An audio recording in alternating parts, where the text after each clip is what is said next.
ಅಪ್ಪು ಯೋಜನೆಯ ಚಾಲನೆಗೆ ಸರ್ಕಾರ ಏನೋ ಪ್ಲಾನ್ ರೂಪಿಸಿಕೊಂಡಿದೆ. ಸಾರ್ವಜನಿಕ ಸ್ಥಳಗಳಲ್ಲಿ ಎಇಡಿಗಳನ್ನ ಅಳವಡಿಸಲು ಕೂಡ ಸಜ್ಜಾಗಿದೆ. ಆದರೆ ಪ್ಲಾನ್ಗೆ ದೊಡ್ಡ ಸಮಸ್ಯೆಯೊಂದು ಕಾಡ್ತಾ ಇದೆ. ಆ ಒಂದು ಸಮಸ್ಯೆ ಯೋಜನೆ ಜಾರಿಗೆ ಹಿನ್ನಡೆ ಉಂಟು ಮಾಡಿದೆ. ಹಾಗಾದ್ರೆ ಯಾವುದಾ ಸಮಸ್ಯೆ ಅಂತೀರಾ? ಇಲ್ಲಿದೆ ನೋಡಿ ಕಂಪ್ಲೀಟ್ ಡೀಟೇಲ್ಸ್. ತಜ್ಞರ ಕೊರತೆಯಿಂದ ಅಪ್ಪು ಯೋಜನೆಗೆ ಹಿನ್ನಡೆ. ಎಇಡಿಗಳು ಅನುಷ್ಠಾನ ಮಾಡುವ ಬಗ್ಗೆ ರೂಪುರೇಷೆ. ಎಇಡಿ ಬಳಕೆಗೆ ತಜ್ಞ ಸಿಬ್ಬಂದಿ ಕೊರತೆ. ಪ್ರತಿಯೊಂದು ಎಇಡಿಗಳು ಸುಮಾರು 70 ರಿಂದ 80 ಸಾವಿರ ರೂಪಾಯಿಗಳಷ್ಟು ಬೆಲೆ ಬಾಳುತ್ತವೆ. ಇವುಗಳನ್ನು ಸಾರ್ವಜನಿಕ ಸ್ಥಳಗಳಲ್ಲಿ ಕಾವಲು ಇಲ್ಲದೆ ಇರಿಸೋದು ಸೂಕ್ತವಲ್ಲ, ಸೇಫ್ ಅಲ್ಲ. ಇದನ್ನರಿತ ಆರೋಗ್ಯ ಇಲಾಖೆ ಎಇಡಿಗಳನ್ನು ಇರಿಸುವ ಜಾಗಗಳಲ್ಲಿ 3 ರಿಂದ 4 ತರಬೇತಿ ಪಡೆದಿರುವ ವೈದ್ಯಕೀಯ ಸಿಬ್ಬಂದಿಯನ್ನ ಸೇವೆಗೆ ನಿಯೋಜಿಸಲು ಮುಂದಾಗಿತ್ತು. ಇದರ ಪೂರ್ವಭಾವಿಯಾಗಿ ರಾಜೀವ್ ಗಾಂಧಿ ಆಸ್ಪತ್ರೆ ಜೊತೆ ಟೈಅಪ್ ಮಾಡಿಕೊಂಡು ವೈದ್ಯಕೀಯ ಸಿಬ್ಬಂದಿಗೆ ತರಬೇತಿ ನೀಡಲು ಪ್ಲಾನ್ ರೂಪಿಸಿಕೊಂಡಿತ್ತು.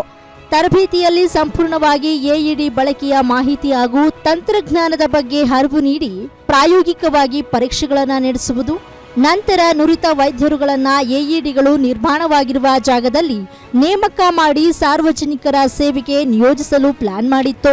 ಆದರೆ ತಜ್ಞ ಸಿಬ್ಬಂದಿ ಕೊರತೆ ಹಾಗೂ ಸೂಕ್ತ ಪ್ಲಾನ್ ಇಲ್ಲದೆ ಮಹತ್ವ ಯೋಜನೆ ಮೂಲೆಗುಂಪಾದಂತೆ ಕಾಣ್ತಾ ಇದೆ. ಎಇಡಿಗಳೇನು ಹೇಳ್ತೀವಿ, ನಾನು ಹಿಂದೆನೂ ಕೂಡ ಈ ಎಇಡಿಗಳು ಸಾರ್ವಜನಿಕ ಸ್ಥಳಗಳಲ್ಲಿ ಹಾಕಬೇಕು ಅಂತ ನಾನು ತೀರ್ಮಾನ ಮಾಡಿದ್ದು. ಅದು ಕೂಡ ಪುನೀತ್ ರಾಜ್ಕುಮಾರ್ ಯೋಜನೆ ಅಡಿಯಲ್ಲೇ ಬಂದಿತ್ತು. ಆದರೆ ಅದ್ರಲ್ಲಿ ಸ್ವಲ್ಪ ನಮಗೆ ಅನುಷ್ಠಾನದಲ್ಲಿ ಸ್ವಲ್ಪ ನಮಗೆ ಸಮಸ್ಯೆ ಇತ್ತು. ಯಾಕಂದ್ರೆ ಅದು ಯಾರಾದ್ರ ಆ ಒಂದು ಎಇಡಿಯನ್ನು ಉಪಯೋಗಿಸುವಂಥವ್ರು ಅವ್ರಿಗೆ ಸ್ವಲ್ಪ ನೈಪುಣ್ಯತೆ ಇರಬೇಕು, ಟ್ರೈನಿಂಗ್ ಇರಬೇಕು ಅವ್ರಿಗೆ. ಇಲ್ಲದೆ ಹೋದ್ರೆ ಯಾರೋ ಮಾಡೋಕ್ಕಾಗೋದಿಲ್ಲ. ಅದಕ್ಕೆ ಎಲ್ಲೆಲ್ಲಿ ಸಾಧ್ಯ ಇದೆ, ಎಲ್ಲಿ ಈ ಥರ ಟ್ರೈನ್ಡ್ ಪರ್ಸನಲ್ ಇರ್ತಾರೆ, ಅವರು ಇಟ್ಕೊಂಡು ಅದು ಎಲ್ಲೆಲ್ಲಿ ಅಳವಡಿಸೋದಕ್ಕೆ ಸಾಧ್ಯ ಆಗುತ್ತೆ ಅಲ್ಲೆಲ್ಲವನ್ನು ಕೂಡ ಈ ಎಇಡಿಗಳನ್ನ ಡಿಫಿಬ್ರಿಲೇಟರ್ ಅಂತ ಏನು ಹೇಳ್ತೀವಿ ಅದನ್ನ ಹಾಕೋದಕ್ಕೆ ನಾವು ಒಂದು ಮುಂದಿನ ದಿವಸದಲ್ಲಿ ಕ್ರಮ ತಗೊಳ್ತೀವಿ.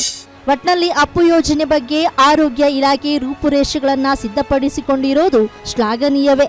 ಆದರೆ ಸಾರ್ವಜನಿಕರಲ್ಲಿ ಇದ್ದ ಗೊಂದಲವನ್ನ ಕಡಿಮೆ ಮಾಡುವ ರಭಸದಲ್ಲಿ ಯೋಜನೆ ಜಾರಿಗೆ ತರೋದನ್ನ ಮರ್ತೇ ಹೋಗಿದೆ. ಇನ್ನು ತಜ್ಞ ಸಿಬ್ಬಂದಿ ಕೊರತೆ ಹಾಗೂ ಪ್ಲಾನಿಂಗ್ ಸಮಸ್ಯೆಯಿಂದ ರೆಕ್ಕೆ ಇಲ್ಲದ ಹಕ್ಕಿಯಂತಾಗಿರುವ ಯೋಜನೆ ಯಾವಾಗ ಕಾರ್ಯರೂಪಕ್ಕೆ ಬರುತ್ತೆ, ಇಲಾಖೆ ಸಮಸ್ಯೆಗಳಿಗೆ ಪರಿಹಾರಕ್ಕೆ ಏನಾದರೂ ಪ್ಲಾನ್ ಮಾಡುತ್ತೋ ಇಲ್ವೋ ಅನ್ನೋದನ್ನ ಕಾದ್ ನೋಡಬೇಕಾಗಿದೆ. Charan Moodbidri, metro bureau, guarantee news, Bengaluru.